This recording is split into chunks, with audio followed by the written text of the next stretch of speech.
வணக்கம் நண்பர்களே! Welcome to Valaikkural. நம்ம ஹிஸ்ட்ரி டாபிக்ல ஈழம் வரலாறு பார்த்துட்ருக்கோம். இது வந்து 4வது பகுதி. 3 பகுதிய பார்த்தா தான் அந்த கன்டினியூட்டி புரியும். நான் டிஸ்கிரிப்ஷன்ல லிங்க் தரேன். அதையும் பார்த்துட்டு பாருங்க. போன பதிவுல நம்ம பிரபாகரன் ஐயா ஸ்ரீலங்காக்கு அந்த எம்ஓஇல கையெழுத்து போட்டுட்டு வந்ததா சொன்னோம் இல்லையா? இப்போ அத வந்து இன்னும் நம்ம விரிவாக்கமா பார்க்க போறோம். அந்த எம்ஓஇல என்ன இருக்கு? அங்க என்ன நடந்தது ஆக்சுவலா அப்படின்னு. அதாவது ஒரு அக்ரீமெண்ட் ஏற்பாடு பண்றாங்க. ஸ்ரீலங்கன் வந்து நாங்க வந்து உங்களுக்கு செப்பரேட் ப்ராவின்ஸ் குடுத்துடுறோம். நார்த் ஈஸ்ட் ப்ராவின்ஸ் தரோம். ஆனா செப்பரேட் ஸ்டேட் தரமாட்டோம். இந்த மாரி ஒரு அக்ரீமெண்ட்ட வச்சு அவங்க முன்வைக்கிறாங்க. பிரபாகரன் ஐயா வந்து ராஜீவ்காந்தி ஐயாட்ட கேட்குறாங்க. ஏற்கனவே இந்திரா காந்தி அம்மா வந்து பங்களாதேஷ்க்கு செப்பரேட் ஸ்டேட் குடுத்தாங்க. அதாவது ஈஸ்ட் பாகிஸ்தானா பிரிஞ்சது இல்லையா? அதே மாரி எங்களுக்கு ஏன் நீங்க உதவி பண்ணக்கூடாது? தமிழீழம் ஏன் நீங்க தனி நாடா அறிவிக்கக்கூடாது? அந்த மாதிரி அவரு சொல்றாரு. அத வந்து காரணம் வச்சு முன் வச்சு கேட்குறாரு. அப்போ அதுக்கு பதிலுக்கு ராஜீவ்காந்தி ஐயா வந்து என்ன சொல்றாருன்னா, இந்த விஷயத்துல நாங்க உங்களுக்கு உதவி பண்ண முடியாது. காரணம் என்ன அப்படின்னா, பஞ்சாப், தமிழ்நாடு இவங்களும் வந்து இதே மாரி எங்கள தனியா கொண்டுட்டு வாங்க. அந்த மாதிரி அவங்களும் கேட்டுட்டு இருக்காங்க. அப்போ நான் ஒவ்வொரு ஸ்டேட்டா இந்த மாரி விட்டுட்டே போனோம்னா, இந்தியா என்ன ஆகுறது? அப்படின்னு அவரு சொல்றாராம். அப்போ பிரபாகரன் ஐயா திரும்ப ராஜீவ்காந்தி ஐயாட்ட கேட்குறாரு. சரி, அப்போ எங்கள செப்பரேட்டா கூட நீங்க ஆக்க வேண்டாம். ஆனா, தமிழ் ஈஸ்ட் அந்த ப்ராவின்ஸ் இருக்கு இல்லையா? ஒரே ப்ராவின்ஸா கொண்டுட்டு வாங்க. அதுக்காவது ஒத்துக்கோங்க அப்படின்னு அவர் சொல்றாரு. உடனே ராஜீவ்காந்தி ஐயா, சரி இதுக்கு நான் வந்து சம்மதிக்கிறேன் அப்படின்னு சொல்றாரு. இந்த இடத்துல அவரு சம்மதிக்கிறேன்னு சொன்னது ஸ்ரீலங்கா கிட்ட கன்சல்ட் பண்ணாம சொல்லியிருக்காரு. ராஜீவ்காந்தி ஐயா என்ன பண்ணியிருக்காரு, இந்த பக்கம் இவர்கிட்ட பேசும்போது இவங்க கிட்ட கன்சல்ட் பண்ணாம பேசியிருக்காரு. எம்ஓயு போடும்போது தமிழர்கள்ல வந்து அங்கிருந்து யாராவது பிரதிநிதிகள் சொல்லுவாங்க இல்லையா? இதுக்குன்னு ஒருத்தர அவங்க நியமிச்சிருப்பாங்க இல்லையா? ஒரு சிலர். அவங்க இருந்தா தானே அவங்க வந்து அதுக்கு அவங்க சைட்லேருந்து 2 பேர் வேணும் இல்லையா? ஆனா அந்த மாரி இங்கேருந்து யாரும் இல்லாமயே, தமிழர்களோட கன்சல்டேஷன் இல்லாமயே அவர் என்ன பண்ணிட்டாரு, வெறும் ஸ்ரீலங்கன வச்சு வந்து அந்த எம்ஓயு ரெடி பண்ணியிருக்காரு. இது அவர் செஞ்ச ஒரு மிகப்பெரிய பிழை அப்படின்னு பின் நாட்கள்ல ஒருத்தர் குறிப்பிட்டிருக்காரு ஒரு புக்ல. அத நான் அடுத்தது சொல்றேன். அந்த புக் பேர் என்னன்னு சொல்றேன். அப்போ ராஜீவ்காந்தி ஐயா என்ன சொல்றாரு அப்படின்னா, நாங்க வந்து அந்த நார்த் ஈஸ்ட் ப்ராவின்ஸ் வந்து நீங்க கேட்ட மாரி நான் சம்மதிக்கிறேன். அது மட்டும் இல்லாம சேர்மன் போஸ்ட்டும் உனக்கு தரேன். எல்லா எல்டிடிஇஸும் வந்து பொது மன்னிப்பு கேட்கணும். அவங்க மேல எந்த கேஸும் நான் போடாம அவங்கள நான் விட்டுர்றேன்.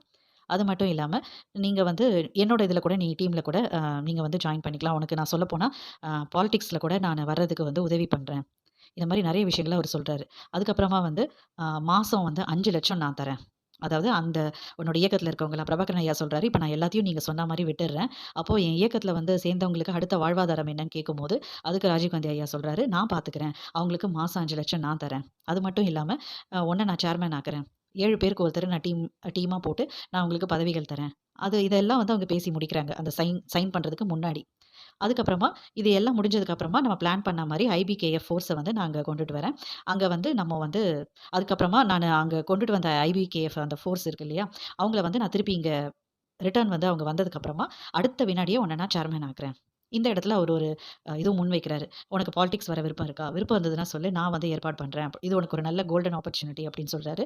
ஆனா பிரபாகரன் ஐயா வந்து, "இல்ல எனக்கு வேண்டாம்" அப்படின்னு சொல்லிடுறாரு. சரின்னு முடிஞ்சு எல்லாம் கையெழுத்தெல்லாம் போட்டாச்சு. இப்போ பிரபாகரன் ஐயாவ ரிலீஸ் பண்றாங்க. அதாவது அவர் எந்த ஹெலிகாப்டர்ல கூட்டிட்டு வந்தாங்களோ, அதே ஹெலிகாப்டர்ல கொண்டுட்டு போய் அங்க விட்டுர்றாங்க, ஸ்ரீலங்கால. அடுத்தது என்ன நடக்குதுன்னா, ஜூலை 30, 1987 ராஜீவ் காந்தி ஸ்ரீலங்காக்கு வராரு. அக்ரீமெண்ட் எடுத்துட்டு வராரு. அப்போ ராஜீவ் காந்தி ஸ்ரீலங்காக்கு வரும்போது, அங்க இருக்கிற அந்த ராணுவ படைகள் இருக்கும் இல்லையா? அது எல்லாத்தையும் வந்து அவரு பார்வையிட்டுட்டே வராரு. அப்ப அங்க இருக்கக்கூடிய ராணுவ படைய பார்வையிட்டுட்டே வரும்போது, ஒருத்தர் வந்து ராஜீவ் காந்தி ஐயாவ கையில வச்சிருந்த அந்த கன்ன வச்சு தாக்குறாரு. தலையிலே அடிக்கிறாரு. அது யாரு அப்படின்னா, ஒரு ராணுவ வீரர் விஜிதா ரோகனன்னு சொல்றாங்க. விஜிமுனி. இப்போ இந்த இடத்துல உடனே வந்து அவர் கைது பண்ணி என்ன நடவடிக்கை அவர் என்கொயரியும் பண்றாங்க. என்கொயரி பண்ணும்போது அவர் என்ன சொல்றாராம், "நான் வந்து ஆக்சுவலா கொல்லணும்னு பிளான் பண்ணேன். ஆனா நடக்கல. ஏன்னா இவங்களால தானே இலங்கையில இவ்ளோ டேமேஜ் நடந்தது" அப்படின்னு சொல்றாங்க. வீரர் திலீபன் வந்து அவரு என்ன சொல்றாருன்னா, ராஜீவ் காந்தின்னு தெரிஞ்சும் ஒரு பிரைம் மினிஸ்டர்ன்னு தெரிஞ்சும், அவர வந்து இவங்க வந்து தாக்குறாங்க அப்படின்னா, அப்ப யோசிச்சு பாருங்க. தமிழர்களுக்கு இவங்க என்ன வன்கொடுமை பண்ணியிருப்பாங்க. இதெல்லாம் ராஜீவ்காந்தி ஐயா யோசிக்க மாட்டாரா? அப்படின்னு திலீபன் ஐயா பின் நாட்கள்ல அவரு சொல்றாரு. அவன் வந்து தெரிஞ்சு தான் பண்ணியிருக்கான். கொலை பண்ணணும்னு தான் முயற்சி எடுத்திருக்கான். ராஜீவ்காந்தி மேலேயே கைய வச்சிருக்கான்னா, அப்ப தமிழர்கள் ஏமாத்துறோம் அப்படின்னு சொல்லி இவங்களுக்குள்ள பேசியிருக்காங்க. இவங்க சொன்ன மாதிரியே பாருங்களேன், அந்த ஒரு பிரைம் மினிஸ்டர தலையில கன்ன வச்சு அடிச்சிருக்கான் அப்படின்னா, அவன சும்மா அரெஸ்ட் பண்ணி ஒரு பேருக்கு ஒரு என்கொயரி பண்ணி அவன விட்டுட்டாங்க. அப்ப இந்த இடத்திலே தெரியுது. அவங்க வந்து எந்த அளவுக்கு சப்போர்ட் பண்றாங்க, யாருக்கு உண்மையா இருக்காங்க அப்படின்னு. அடுத்தது என்ன நடக்குது அப்படின்னா, இந்தியன் ஆர்மி வந்து இலங்கைக்கு வராங்க. ஐபிகேஎஃப் 1987ல அவங்க வராங்க. Indian piece keeping force IPKF அப்படின்னா. இப்ப இவங்க உள்ள வரும்போது, தமிழர்கள் வந்து அவங்கள அந்த அளவுக்கு நம்பிக்கையோட, ஏதோ ஒரு பெரிய வரவேற்பு, ஒரு திருவிழா மாரி அவங்கள உற்சாகத்தோட, அவங்கள வந்து ஆரத்தி எடுத்துலாம் அவங்கள உள்ள வரவேற்றிருக்காங்க. இந்த இடத்துல ஏன் திரும்ப இத சொல்றேன் அப்படின்னா, இந்த மாதிரி அவங்கள நம்புனவங்கள அடுத்த பதிவுல பார்ப்பீங்க. அவங்க எந்த அளவுக்கு பதிலுக்கு துரோகத்த பண்ணியிருக்காங்க அப்படின்னு. இப்போ அடுத்தது என்ன நடக்குதுன்னா, ஐபிகேஎஃப் உள்ள வந்துட்டாங்க. ராஜீவ்காந்தி ஐயாவும் இலங்கையோட கடற்படை எல்லாத்தையும் பார்வையிட்டுட்டு போயிட்டாரு. அக்ரிமெண்ட் எல்லாம் வந்து குடுத்துட்டு பேசிட்டு போயிட்டாரு. சரி. இப்ப இந்த இடத்துல ஒரு சின்ன தகவல் சொல்றேன். இது இந்த இடத்துல சொன்னா தான் இந்த வரலாறு பயணத்துல வந்து இது புரியும். அதனால தான் இத இங்க சொல்றேன். இப்போ இது அடிஷனல் தகவல். அதாவது ஒரு புக் இருக்கு. சுதந்திர வேட்கை. இந்த புக்க எழுதினது யாரு அப்டின்னா, பாலசிங்கம் அப்படிங்கிறவரு. இது ஒரு தகவல். இன்னொரு தகவல் இருக்கு. அதாவது காங்கிரஸோட எக்ஸ்டர்னல் அஃபையர் நட்வர் சிங் அப்படிங்கிறவரு ஒரு டிவி ஷோல பேசியிருக்காரு. இது ஒரு தகவல். சரி. இவங்க 2 பேரும் சொன்ன தகவல் என்ன அப்படின்னா, ராஜீவ்காந்தி ஐயாவ பத்தி தான். ஆக்சுவலா என்ன நடந்திருக்கு அப்படின்னா, ராஜீவ்காந்தி ஐயா எம்ஓயூல வந்து ஆ நம்ம பிரபாகரன் ஐயாவ வந்து அசோகா ஹோட்டல்ல 30 நாள் வந்து ஹவுஸ் அரெஸ்ட் மாரி பண்ணி, அவர பயமுறுத்தி அப்படி இப்படின்னு ஒரு வழியா சைன வாங்கிட்டாங்க. எம்ஜிஆர் வச்சு பேசி ஒரு வழியா கையெழுத்து வாங்கிட்டாங்க. ரிலீஸ் பண்ணிட்டாங்க. அதே மாரி இங்கேயும் வந்து ஒரு விசிட் பண்ணியிருக்காரு. ஸ்ரீலங்காவுக்கும் வந்து விசிட் பண்ணிட்டு, எல்லாத்தையும் பார்த்துட்டு போயிருக்காரு. அப்புறம் ஐபிகேஎஃப்பும் உள்ள வந்துட்டாங்க. இதுவரைக்கும் நம்மளுக்கு தெரியும். ஆனா, மறைமுகமா என்ன நடந்திருக்கு அப்படின்னா, ராஜீவ்காந்தி ஐயா வந்து பிரபாகரன் ஐயாவ கூப்பிட்டு பேச்சுவார்த்தை நடத்தி, இவ்ளோ நாள் பேசியும், இவ்ளோ வற்புறுத்தி கடைசியா தானே கையெழுத்து போட்டான் அப்படிங்கிற ஒரு ஈகோ வந்து ராஜீவ்காந்தி ஐயாக்கு இருந்ததாகவும், அதனால அவர் ஒரு ஃபோர் ப்ளே பண்ணியிருக்கிறதாகவும் சொல்றாங்க. அதாவது என்னன்னா, ஆக்சுவல் ஃபைட் வந்து ஸ்ரீலங்கா சிங்கள ஆர்மிக்கும், தமிழர்களுக்கும் தான். ஆனா, ராஜீவ்காந்தி ஐயா என்ன பண்ணிட்டாரு, ட்விஸ்ட் பண்ணிட்டாரு. இந்தியன் ஆர்மிக்கும், தமிழர்களுக்கும் அப்படிங்கிற மாரி ட்விஸ்ட் பண்ணிட்டாரு. அது மட்டும் இல்லாம ஒரு படி மேல போயி, ராஜீவ்காந்தி ஐயா தான் பிரபாகரன நீங்க கொன்னுடுங்க அப்படின்னு சொல்லியிருக்கிறதாகவும், இத சொன்னது யாருன்னா, ராணுவ தளபதி ஹரி அப்படிங்கிறவரு. அவரு எழுதின புத்தகத்திலே சொல்லியிருக்காரு. ஸோ இந்த 3 தரவுகளையும் நீங்க எடுத்து பார்த்தீங்கன்னா, உங்களுக்கு உண்மை எது, பொய் எது அப்படின்னு தெரியும். அதுக்காக அந்த தகவல நான் இந்த இடத்திலேயே சொல்லிட்டேன். இப்போ நம்ம நேரா அடுத்தது இங்க வரலாம். ஆகஸ்ட் 1987 பிரபாகரன் ஐயா மக்கள் கிட்ட சொல்லணும் இல்லையா? அப்டேட் குடுக்கணும் என்ன நடக்குதுன்னு. அப்போ அவர் வந்து ஒரு மாநாடு மாரி எல்லா மக்கள் எல்லாம் கூப்பிட்டு வச்சுட்டு, அவரோட படைகளோட மெம்பர்ஸ் எல்லாரையும் கூப்பிட்டு வச்சுட்டு, மேடையில மைக்ல முன்னாடி நின்னு பேசுறாரு. அதாவது இவரு அங்க போனது, அப்புறம் அந்த எம்ஓயு போட்டது, ராஜீவ்காந்தி ஐயா சொன்ன அந்த வாக்குறுதிகள் இது எல்லாத்தையும் அவரு சொல்றாரு. "நீங்க யாரும் கவலைப்படாதீங்க. உங்க வாழ்வாதாரத்துக்கு நான் பொறுப்பு" அப்படின்னு ராஜீவ்காந்தி ஐயா சொல்லிட்டாரு. ஏற்கனவே இந்திரா காந்தி அம்மா சொன்னதுனால தானே போர் நிறுத்துனாங்க. அதனால நம்ம ராஜீவ்காந்தி ஐயாவ நம்பலாம். கவலைப்படாதீங்க. அதனால நம்ம அவங்க சொன்ன மாரி 78 மணி நேரத்தில எல்லா வெப்பன்ஸையும் சரண்டர் பண்ணிடுவோம். இந்தியா வந்து நம்மள பார்த்துக்கும். இந்தியா நம்மள டேக் கேர் பண்ணிக்கும். அதனால நீங்க யாரும் கவலைப்பட வேணாம் அப்படின்னு நம்பிக்கை வார்த்தையா சொல்லியிருக்காரு. இப்போ அடுத்தது தான் ஒரு பெரிய அதிர்ச்சி. ரா. ரா அப்படின்னா ரிசர்ச் அண்ட் அனாலிசிஸ் விங். இப்போ இந்த இடத்துல இருந்து நம்ம மனச கொஞ்சம் கல்லாக்கிட்டு தான் பார்க்கணும். ஏன்னா, கண்டிப்பா ரொம்ப கஷ்டமா இருக்கும். இந்த பதிவுகள் இனிமேல் வரக்கூடிய பதிவுகள கேட்கும்போது, ஒரு சூழ்ச்சி, துரோகம் எந்த அளவுக்கு கொடுமை பண்ணியிருக்காங்க. அதாவது நான் இதோட படங்கள், புகைப்படங்கள் கிடைச்சிருக்கு. ஆனா, அத வந்து ஷேர் பண்ண முடியாது சில கைட்லைன்ஸ்னால. அதனால தான் நான் வந்து வேற பிக்சர்ஸ் வச்சு சொல்றேன். ஸோ இதெல்லாம் கேட்கும்போது மனுஷங்க இருக்காங்களா? கடவுள்லாம் இருக்காரா? அப்படின்னு தோணும் உங்களுக்கு. இப்போ ரிசர்ச் அண்ட் அனாலிசிஸ் விங். அதாவது 78 மணி நேரத்தில பிரபாகரன் ஐயா எல்லா வெப்பன்ஸ் அவர்கிட்ட இருக்கக்கூடிய ஆயுதங்கள் எல்லாத்தையும் சரண்டர் பண்ணணும் அப்படின்னு அக்ரீமெண்ட்ல இருக்கு. அவரு என்ன நெனச்சாரு? அவரோட உள்ளுணர்வு என்ன சொல்லுச்சுன்னு தெரியல. அவரு என்ன பண்றாருன்னா, கொஞ்சம் ஆயுதத்த மட்டும் தான் சரண்டர் பண்றாரு. மீதி எல்லாத்தையும் வச்சிருக்காரு. அவரே வச்சிருக்காரு. இதுக்கு காரணம் என்ன? அப்படின்னு ஒரு தரப்பு என்ன சொல்றாங்க அப்படின்னா, அவரோட உள்ளுணர்வ அவரு அதாவது நம்ம சப்கான்ஷியஸ் மைண்ட்ன்னு சொல்லுவோம் இல்லையா? அத வந்து அவரு வந்து நம்புறாரு. ஏதோ ஒண்ணு அவருக்கு தோணியிருக்கு. அதனால அவரு எல்லாத்தையும் சரண்டர் பண்ணல. அது மட்டும் இல்லாம, அவரு நெனச்ச மாரியே நடந்திருக்கு. இந்த ஏஜென்சி இந்த அப்படிங்கிற டீம் இவங்க என்ன பண்ணியிருக்காங்கன்னா, பிரபாகரன் ஐயா சரண்டர் பண்ண வெப்பன்ஸ் இருக்கு இல்லையா? அந்த வெப்பன்ஸ் எல்லாம் எடுத்துட்டு, இவங்க கொஞ்சம் அடிஷனல் வெப்பன்ஸ் எல்லாம் போட்டு, வேற ஒரு குரூப் கிட்ட குடுத்துட்டாங்க. அது டிஇஎல்ஓ டெக்கோ இபிஆர்எல்எஃப் இந்த டீம் கிட்டலாம் குடுத்துட்டாங்க. குடுத்துட்டு என்ன சொல்லியிருக்காங்க, "நீங்க எல்டிடிஇய அட்டாக் பண்ணுங்க. நீங்க என்னனாலும் பண்ணுங்க. நாங்க உங்க பின்னாடி இருந்து சப்போர்ட் பண்றோம்." அப்படின்னு சொல்லியிருக்காங்க.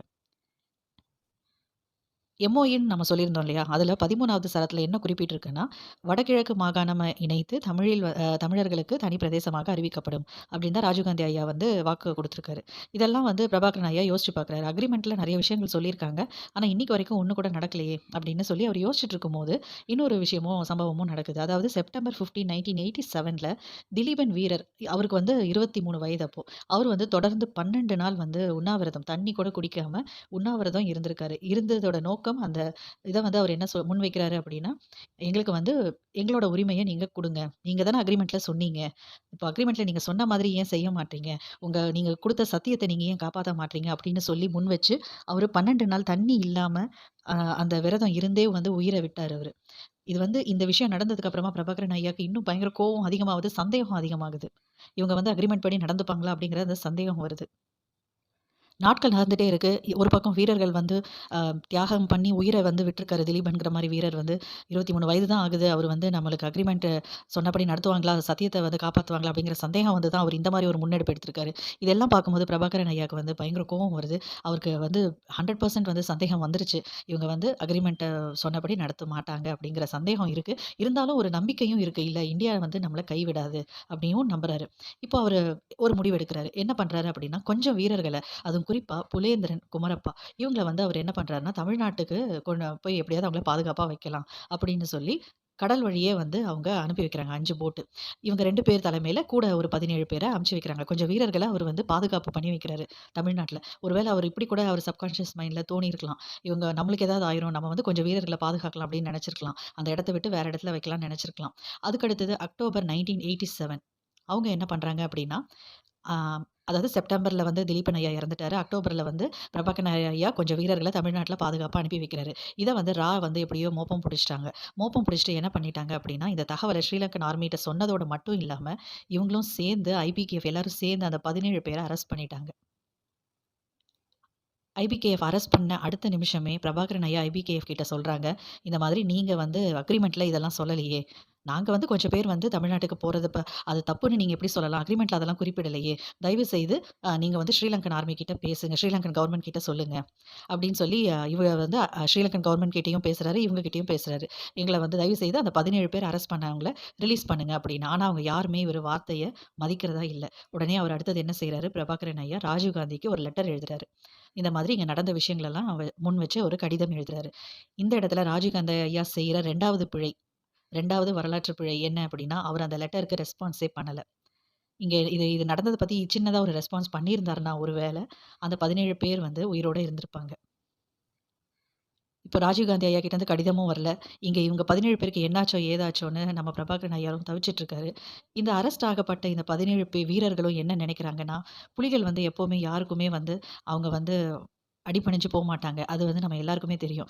நம்ம வந்து தப்பு இல்ல. நம்ம மேல தப்பு இல்லங்கும்போது, நம்ம ஏன் வந்து இவங்களுக்கு அடிபணிஞ்சு போகணும்? அப்படின்னு அவங்க நெனைக்கிறாங்க. அப்ப அந்த 17 வீரர்களும் என்ன செய்றாங்கன்னா, நம்மள அரெஸ்ட் பண்ணிட்டாங்க. கண்டிப்பா இவங்க ஸ்ரீலங்கன் கவர்ன்மெண்ட் கிட்ட குடுத்து, அவங்க மூலமா நம்மள சித்திரவதை பண்ணி கொலை பண்ண வாய்ப்பு இருக்கு.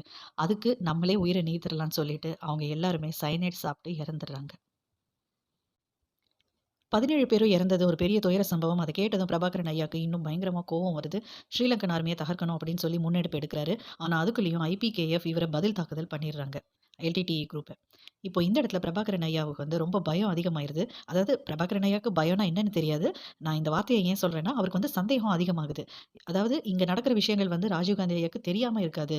ஆனா ஏன் இன்னும் அவர்கிட்ட இருந்து பதில் கடிதம் வரல? நம்ம அவங்கள நம்புறோம். அப்போ அந்த நம்பிக்கைய நம்ம காப்பாத்தணும். நம்ம பதில் அவர் நெனச்சிருந்தா, பதிலுக்கு அவர் தாக்குதல் பண்ணியிருந்தாங்கன்னா, ஐபிகேஎஃப் துண்ட காணோம், துணிய காணோம்னு போயிருப்பாங்க. ஆனா, அவர் நேர்மையா நடந்துக்கணும் அப்படிங்கிறதுக்காக, ராஜீவ்காந்தி கிட்டேருந்து ரிப்ளை வரட்டும், பதில் கடிதம் வரட்டும்னு காத்திருக்காரு. ஆனா, பதில் கடிதம் எதுவும் வரல. இவங்களும் வந்து 17 பேர கொன்னதோட மட்டும் இல்லாம, இவங்களே பதில் தாக்குதலும் பண்றாங்க. இப்ப இந்த இடத்துல பிரபாகரன் ஐயா அடுத்தது எம்ஜிஆருக்கு ஒரு கடிதம் எழுதலான்னு சொல்லி எழுதுறாரு. ஆனா, எம்ஜிஆர் கிட்ட இருந்தும் எந்த ரெஸ்பான்ஸும் வரல. இப்ப இந்த இடத்துல போர் இன்னும் அதிகமாகுது. ஐபிகேஎஃப் வந்து எல்டிடிய இப்ப நேரடியா தாக்க ஆரம்பிச்சுட்டாங்க. சிங்கள இலங்கை ராணுவத்துல அவங்க நடந்துக்கிட்டத விட, இப்ப இந்திய ராணுவம் மோசமா இருக்காங்க அப்படிங்கிறது நம்ம புரிஞ்சுக்க முடியுது. பிரபாகரன் ஐயா வந்து நார்த் ஈஸ்ட் ஸ்ரீலங்கா ஒரு ஹெட் குவார்ட்டர்ல இருக்கும்போது, அந்த இடத்துல நைட்டு அது 1 மணிக்கு இந்தியன் ஆர்மி 4 ஹெலிகாப்டர் கமாண்டரோட வராங்க.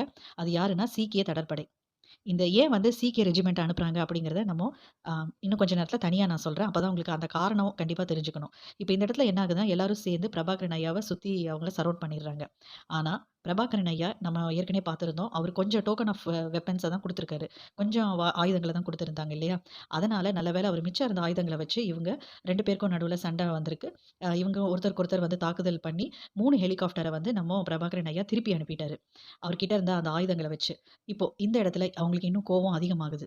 இந்த விஷயங்கள் எல்லாம் அங்க இருக்கக்கூடிய பொதுமக்கள், தமிழர்கள் கிட்ட இந்த செய்திகள் வரும்போது அவங்க இன்னும் பயங்கரமா பயப்பட ஆரம்பிக்கிறாங்க. ஆனா, அங்க இருக்கக்கூடிய சில பொதுமக்கள் வந்து மத்தவங்களுக்கு வந்து நம்பிக்கை வார்த்தை தராங்க. "நீங்க கவலைப்படாதீங்க.